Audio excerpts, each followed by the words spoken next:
Oi, galera do primeiro, voltamos às nossas aulas. Hoje, quarta-feira, toda quarta tem nossa aula. Semana passada tivemos atividade e aula. Alguns alunos vieram com dúvidas e eu fiquei muito feliz em esclarecer elas, porém, assim, poucos. Aí eu não sei se vocês entenderam o conteúdo total ou se não querem perguntar ao professor. Lembrando que qualquer dúvida, mesmo esclarecendo na correção, vocês podem me perguntar, porque a dúvida de vocês pode ser a dúvida do colega de vocês. E quando eu vier corrigir o dever, eu já posso tirar essas dúvidas. Então hoje na aula a gente já vai abrir a aula corrigindo o dever que eu passei para vocês. Era simples, se vocês prestarem atenção até mesmo só no resumo, vocês já conseguiriam resolver. E também eram atividades simples, era só recorrer àqueles exemplos que tinha lá. Mas vamos lá. A primeira era super fácil e era sobre o átomo, e ele perguntava: o átomo de Rutherford, 1911, foi comparado ao sistema planetário. Isso a gente já sabe, já estudou lá em atomística. E ele diz: núcleo é igual ao Sol e a eletrosfera seria os planetas. E aí ele pergunta: eletrosfera é a região do átomo que contém partículas de carga elétrica negativa? A gente já sabe que o elétron ele fica sim na eletrosfera. Então, por eliminação, a questão já teria como resposta A, mas vamos ver as outras. Letra B. Contém partículas elétricas positivas? Não, porque a gente sabe que as partículas eletricamente positivas são os prótons e eles ficam no núcleo. Contém nêutrons? Os nêutrons também ficam ali juntinho com os prótons no núcleo. Concentra praticamente toda a massa do átomo? Falso, porque toda a massa do átomo também está localizada no núcleo. Contém prótons e nêutrons? É impossível, porque seria uma massa muito grande e a eletrosfera não iria aguentar e também não teria sustentabilidade de carga. Como assim, professor? Para o átomo existir, os elétrons que estão na eletrosfera, eles têm que ser atraídos pelo núcleo e assim eles mantêm ali com uma estabilidade eletrônica. Se fosse por acaso o contrário, não teria essa estabilidade, a gente não teria essa coesão de atração entre cargas diferentes, opostas no caso, e aí não formaria o nosso átomo, ok? Então, por eliminação, a resposta correta seria a letra A. Vamos passar para o outro. Essa era um pouco mais difícil, pois vocês tinham que prestar atenção nos textos, a informação estava lá no meio dos textozinhos de vocês. No ano de 2032, comemoraremos a descoberta do nêutron, partícula localizada no interior do núcleo do átomo, cuja função principal é estabilizá-lo por meio da diminuição da força de repulsão entre os elétrons. Entre os cientistas citados a seguir, qual deles descobriu o nêutron? E aí? A gente não falou muita coisa sobre Millikan, porque nem cabe aqui. Rutherford poderia ter alguma coisa por trás disso, por conta de suas descobertas e tal. Porém, quando Rutherford estudou o átomo, já tinha essa descoberta. Então não poderia ser ele, por eliminação também. James Chadwick seria a resposta certa, como a gente já tinha visto no texto, também tinha abordado na aula. Ele fez essa descoberta do nêutron durante alguns dos seus estudos. Thomson estava ali. Thomson meio que pegou umas coordenadas de suas descobertas assim. Não que ele pegou algumas coordenadas. Na verdade, quem pegou essas coordenadas foi mais Rutherford real. Porque Thomson, ele descobriu as cargas, ok. Porém, ainda eram estudos bem pequenos, assim, digamos. Após os estudos de Thomson, foi que Chadwick veio com essa ideia de nêutron. Então, foi tipo uma sequência. Então, não poderia ser Thomson também e nem Goldstein. Então, a resposta correta seria a letra C, pela descoberta também, né? A terceira questão, que muita gente teve dúvida, assim como na própria quarta e quinta questão, mas vamos lá. Na terceira questão ele dizia: Indique o número de prótons, nêutrons e elétrons existentes, respectivamente, no átomo de mercúrio. Quem não sabe, Hg significa mercúrio. E aí eles, na própria questão, eles nos davam algumas informações. Ele dava o átomo de mercúrio, eles davam a massa atômica, assim digamos, que é o 200. Vocês sabem que o 200 ele tanto pode aparecer na esquerda como à direita do elemento químico. Teve gente, professor, o que é esse X aqui? Porque lá na explicação tem um X. O X é mais um elemento representativo. Isso ali é para vocês não ficarem bitolados, que só aquele elemento. Não. Como varia, então fica X ali, porque para vocês não terem ali uma confusão na mente de vocês. Continuando. O átomo de mercúrio ele já veio com a massa atômica, que seria o A, que eu coloquei lá na explicação de vocês, a gente abordou. E também veio com o número atômico, que seria ali no caso 80. O número atômico pela letra Z. E aí a questão já estava basicamente feita, pessoal. E aí eu vou botar aqui do ladinho. Então, nessa questão, a gente tinha já a massa atômica e o número atômico. O que é que a gente já sabe? Que o número atômico, o Z no caso, ele corresponde ao mesmo número de prótons e nêutrons quando não tem nenhum tipo de carga. Como assim, professor? Quando eu não tiver nenhum númerozinho, no caso, à esquerda à direita do meu elemento químico, e ele não tiver nenhum mais, nenhum menos, quer dizer que eu não tenho carga. Se eu não tenho carga, eu não tenho nem diminuição, nem ganho de elétrons. Então, fica aquele númerozinho válido.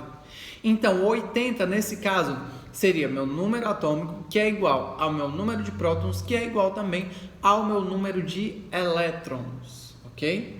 Temos já aí a resposta que ele pediu de prótons e elétrons. Agora vamos descobrir os nêutrons. Para descobrir os nêutrons, a gente tem que aplicar naquela outra fórmula lá da massa, quando a gente quer descobrir a massa. Porém, nesse caso, ele já nos deu a massa. Porém, com a fórmula da massa, a gente também consegue encontrar os nêutrons. E aí, aplicando na fórmula, a gente tem que A, que é a nossa massa atômica, igual a prótons mais nêutrons. E aí a gente consegue fazer. Substituindo, a gente tem que N é igual a menos Z. Professor, como assim? Você não disse que era prótons? Mas lembrando que nosso número atômico é igual aos nossos prótons, então não vai importar muito. Então a gente faz A menos Z. Então fica como 200 menos 80. E aí a gente vai ter que nosso número de nêutrons é igual a 120. Beleza? Viu como foi simples? Então, nessa questão, nosso número de prótons é igual a 80, nosso número de elétrons é igual a 80 e nosso número de nêutrons é igual a 120, ok? Próxima questão, a quarta. E ele já começa dando assim várias dicas, ó. O íon de sódio, e aí ele dá ali várias informações, contém quantos elétrons? Vocês viram que nesse caso ele deu o sódio, ele deu o número atômico, que é 11, ele deu a massa atômica, que é 23, e ele deu uma cargazinha lá em cima, ó. Quer dizer que o sódio ele perdeu um elétron, ele está positivo. Lembrando, perdi elétrons, perdi uma carga negativa, eu fico positivo. Então, se eu tenho perda, eu fico positivo. Então, como ele perdeu um elétron, a gente faz o seguinte cálculo. Nós pegamos o número o número atômico, que é 11, que é igual ao número de prótons. Para saber o número de nêutrons, nesse caso, como eu perdi 1, eu faço 11 menos a quantidade de carga que está lá em cima. Como eu só tenho mais, significa que eu perdi só 1. Então, a gente faz 11 menos 1. Então, nesse caso, o meu número de elétrons é igual a 10. Ok? Viu como é simples? Vocês têm que analisar muito bem a questão, que assim vocês conseguem fazer ela bem mais rápido. Seguindo, a gente tem uma questão um pouco mais complicada. E aí a gente tem, dado os números atômicos a seguir, ele dá o bismuto e o número total de partículas de prótons, elétrons e nêutrons existentes na somatória será... Então, o urânio, ele está ali na família dos actinídeos, eu acho que nos actinídeos. ele está nos metais de transição, a gente vai ver isso em propriedades periódicas. O bismuto, ele está ali na família do nitrogênio, ali quietinho na dele, considerado também basicamente um não metal. E vamos lá. Ele me deu que eu tenho um número atômico do urânio de 92, me deu que a massa do urânio é 238, do bismuto ele me disse que o número atômico é 83 e eu tenho massa atômica de 210. Na verdade, quando a gente vê na tabela, do bismuto é 208 e ponto alguma coisa, porque eles dão, nessa questão eles deram uma arredondada bem alta. Mas continuando. Então, eles já deram muita informação sobre cada um desses elementos e eles querem o quê? O número total de prótons, elétrons e nêutrons. O número total, somatório de tudo, de todos. Prótons, elétrons, nêutrons, ele quer saber o número de tudo. Então, eu tenho que fazer o somatório real de quantos nêutrons eu tenho no urânio, quantos elétrons eu tenho, quantos prótons eu tenho, mais quantos nêutrons do bismuto, quantos elétrons e quantos prótons, ok? Teve gente que quase conseguiu, porém o cálculo não estava batendo, porque todo mundo estava esquecendo de somar os prótons e elétrons. Estava, por exemplo, colocando só os prótons, ou então colocando só o número atômico. Por exemplo, estava colocando só 92 mais 238. Não era assim. Então, vamos lá. Ele já me deu 92, que é nosso número atômico do urânio. Então, eu tenho 92 prótons e 92 elétrons no meu urânio. Para saber meu número de nêutrons, eu aplico na fórmula lá que a gente já viu, que é N igual a menos E. Então, eu tenho 238 menos 92. Então, meu número de nêutrons vai ser igual a 146. Beleza, já tenho meus prótons, meus nêutrons e meus elétrons. Vamos para o bismuto. Bismuto, eu tenho 83 prótons e 83 elétrons. Porque não tenho nenhuma carga ali também, então vai ser isso. Ele me deu nossa massa atômica, então coloca na fórmula de novo. N é igual a menos E, então eu tenho 210 menos 83. Meu número de nêutrons vai ser igual a 127. Então, meu número de nêutrons no bismuto é 127. Meu número de elétrons é 83. Meu número de prótons é 83. Cálculo final a gente faz total. Eu coloquei o Tzinho aí, significando total. Então, eu faço prótons mais elétrons mais nêutrons. Para facilitar o cálculo de vocês, coloquem 2 vezes 92 mais 146 mais 2 vezes 83 mais 127. Professor, por que esse 2 vezes? Para vocês não colocarem tipo 92 mais 92, porque a gente já sabe que o número de nêutrons é igual ao número de prótons. Então não precisa ficar... isso é mais simplicidade matemática. Mas vocês podem colocar também como algumas pessoas colocaram. 92 mais 146, que é o cálculo total do urânio. 83 mais 127, que é o cálculo do bismuto. Então, nossa quantidade de moléculas total vão ser, de partículas total, desculpa, não moléculas, partículas, vão ser igual a 623. Então, a gente tem aí a letra C. Beleza? Ficou entendido? Dá um joinha aí no vídeo para dizer que ficou entendido. Ó, já tô virando youtuber, viu? E vamos continuar a nossa matéria. A aula hoje vai ficar um pouco puxada, mas como eu vi aqui meu time e eu gosto muito de que a aula tenha no máximo 20 minutos. Eu já passei um pouco do tempo assim em outras aulas, mas hoje eu vou tentar ser rápido na introdução de propriedades periódicas, ok? E aí, pessoal, vamos falar sobre propriedades periódicas. Vocês viram que a gente vem caminhando devagarzinho por conta, até pela condição que a gente está, mas vai dar bom. Propriedades periódicas. Professor, para que elas servem?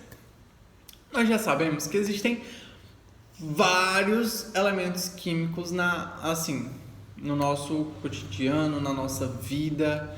E esses elementos químicos pensaram lá atrás, gente, como é que nós iremos organizar tudo isso? Lembrem que na alquimia eles tinham só, considerando elementos água, terra, fogo e ar. A gente considerando assim a a lenda do Avatar, fica mais fácil de entender. Porém, não é a realidade, né? Trazendo para a nossa realidade, a gente tem aí mais de 115 elementos químicos. Se eu não me engano, são 118 ou 121. 118, se eu não estou enganado. Porque é muito elemento químico. Não, o químico não precisa saber decorar da tabela periódica. Não fiquem com esse monstro na cabeça de vocês. É interessante a gente saber a localização, por exemplo, das famílias, qual família tem qual propriedade, é o que a gente vai aprender aqui agora. Mas não, vocês não têm que saber decorar do elemento químico por elemento químico, saber. Mas assim, é importante saber, por exemplo, o hidrogênio está na primeira família, onde está a família do carbono, onde está a família do oxigênio, nitrogênio. Desses, assim, é mais interessante saber porque são os mais utilizados. Então, saber onde estão localizados esses elementos químicos é interessante, mas saber decorar toda a tabela periódica é quase que impossível. Não vou dizer impossível porque tem gente que decora. Eu não aconselho, porque a tabela periódica é para nos guiar, ela serve como um guia. E geralmente quando a questão ela quer alguma coisa assim bem específica da tabela periódica, ela vai dar, por exemplo, ela dá como foi nas questões passadas, vocês tinham o número atômico, vocês tinham a massa, que geralmente a gente encontra também na tabela periódica. Mas assim, algumas propriedades, como a eletronegatividade, raio atômico, como trabalha a tabela periódica como um todo, é necessário saber. E é o que a gente vai trabalhar, beleza? Então, a química, ela utilizou vários critérios para organizar essa tabela, esse número de... que antes nem era tabela, né? Mas, hoje em dia, existem vários tipos de tabela, vários tipos de organização. Essa que eu vou colocar na telinha é a que eu mais gosto, mas não é a mais utilizada é essa outra aqui, ó. E... vamos lá. Quem foi que deu essa ideia? Chegou em 1969, repito, Dmitri Mendeleev iniciou os estudos a respeito dessa organização. Ele disse, gente, isso aqui tá bagunçado demais. E na época só tinha 60 elementos. Vocês imaginam, ó, só tinha 60 e o cara já fez essa organização que é dita até hoje. É uma regra até hoje, assim, digamos. E ele já tinha observado em algumas fichas que ele tinha estudado que alguns elementos químicos eles tinham alguma afinidade ou alguma semelhança.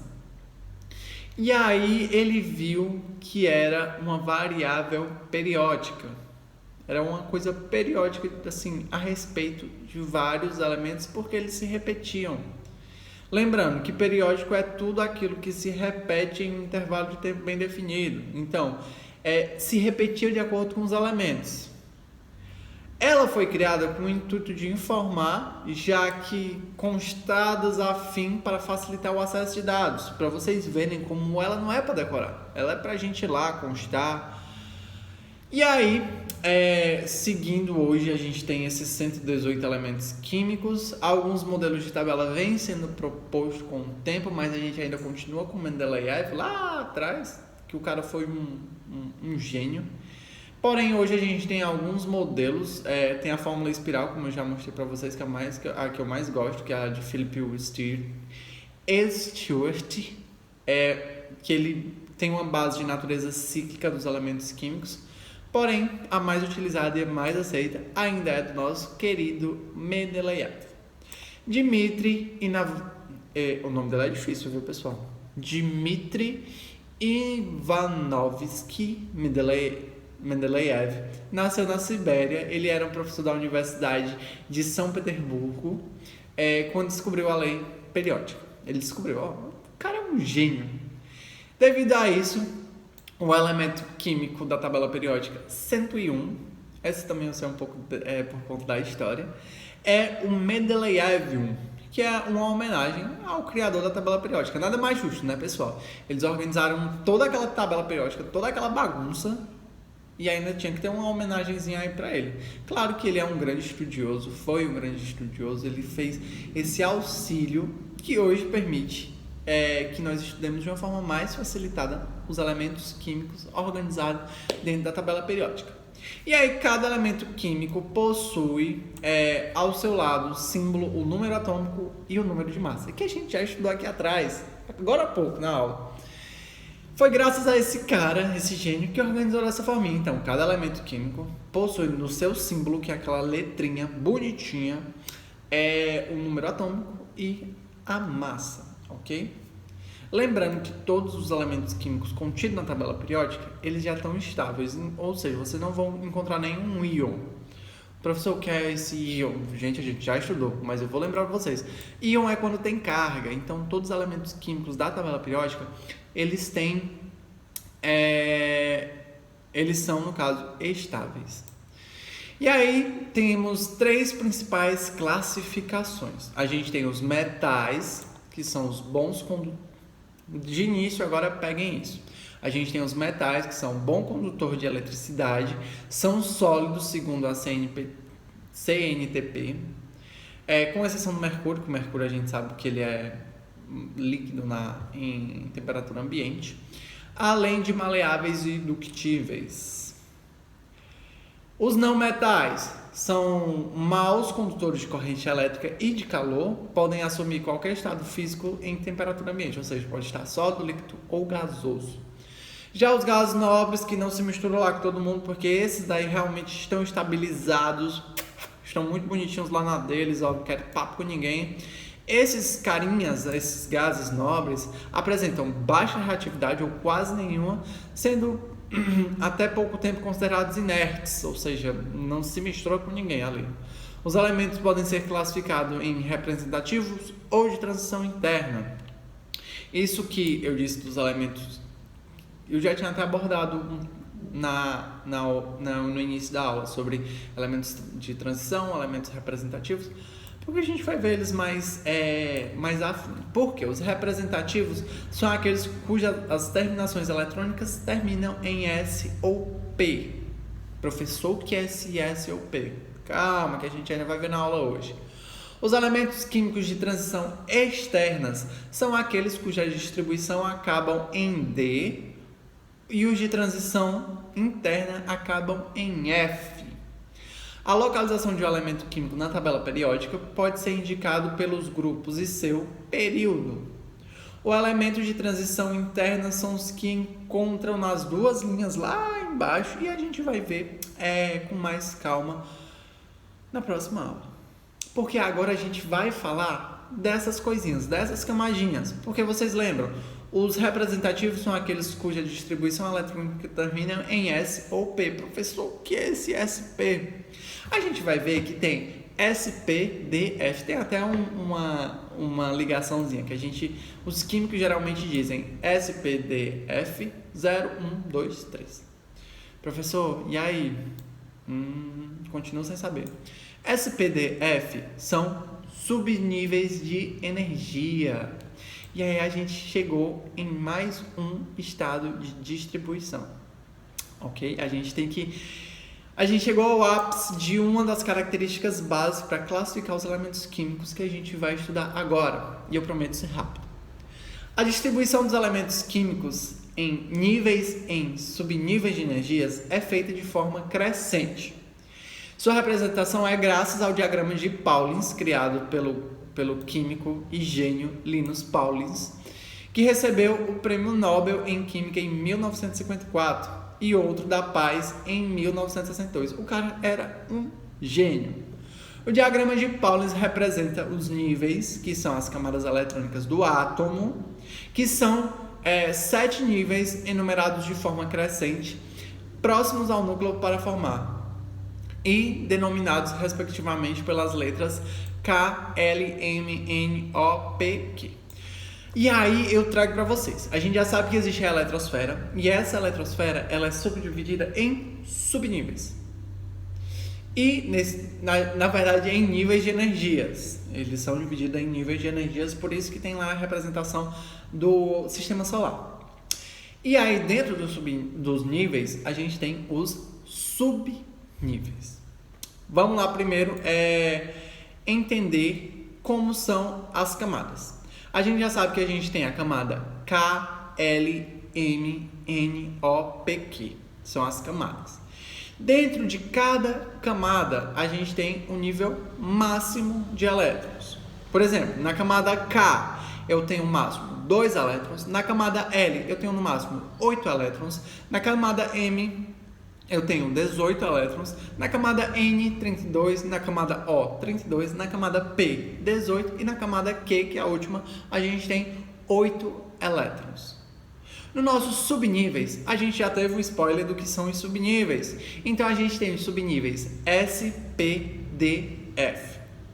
E aí, nos subníveis, eu quero que vocês entendam que são como se fosse a casa dos elétrons. E aí, a gente vai ter uma gama de representatividade. Então, no subnível S, eu posso colocar dentro de casa, por exemplo, casa S, eu posso colocar 2 pessoas dentro dessa casa. E aí, como dentro da casa S, eu coloquei 2 pessoas, essas 2 pessoas são os nossos elétrons, ok? Então, quando eu disser que eu vou colocar 2 elétrons, vocês imaginam um quadradinho e eu vou colocar 2 elétrons.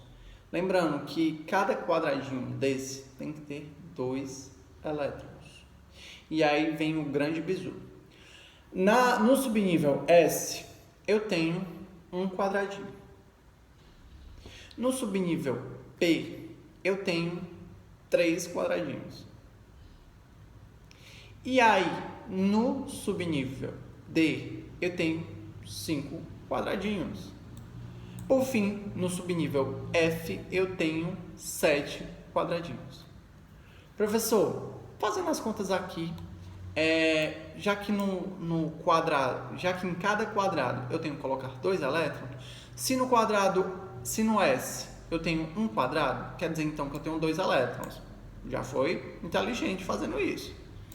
Professor, então no P, que eu tenho 3 quadrados, se eu posso colocar 2 elétrons em cada um, quer dizer que eu tenho 6 elétrons? Exatamente, dessa forma. Professor, no D, já que você me disse que eu tenho 5 quadrados no D, 5 quadradinhos bonitinhos no D, e de novo eu posso colocar 2 em cada um, quer dizer que eu tenho 10 elétrons? Exatamente. E por fim, no F, no subnível F, já que eu tenho 7 quadrados, eu coloco 14 elétrons, ok? Viram como não é tão difícil? Mas eu quero muito que vocês entendam isso, que cada subnível desse é um quadradinho bonitinho, como está aí na telinha. Vou tentar colocar para vocês.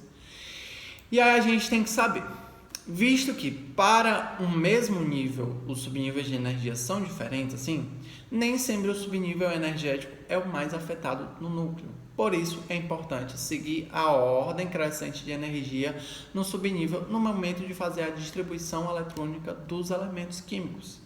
Essa ordem é dada por setas. Professor, não estou entendendo onde é que a gente vai chegar.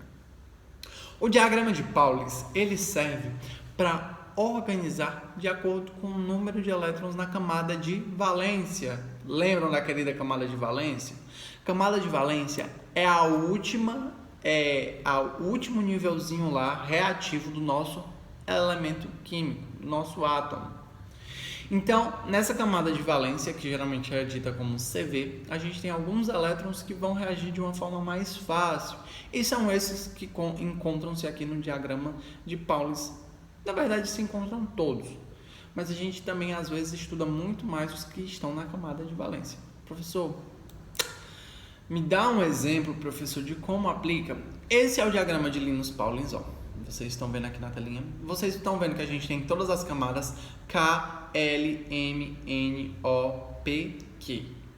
E aí vocês lembram que lá no início eu disse a quantidade de cada uma dessas tabelas? Por exemplo, na camada K eu tenho 2 elétrons, na camada L eu tenho 8, na camada M eu tenho 18. A gente junta as camadas com os subníveis. A gente não sabe que cada subnível vai apresentar um número de quadradinhos? E a quantidade desses quadradinhos vão dizer quantos elétrons eu tenho?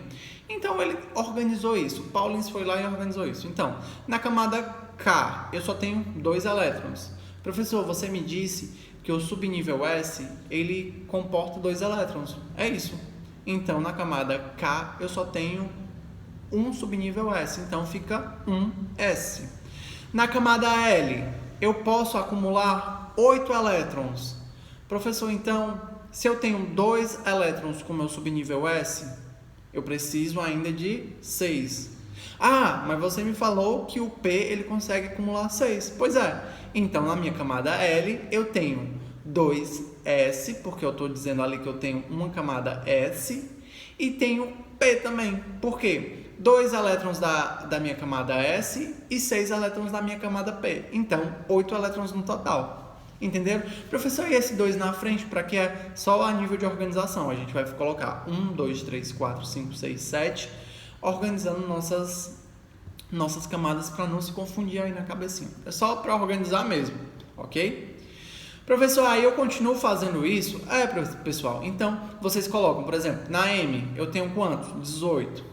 Então eu coloco o total, então eu coloco SPD 2 mais 6 mais 10, dando um total de 18. E assim a gente faz com as outras tabelas, com o restante da tabela, quer dizer, para terminar essa tabelinha bonitinha aqui.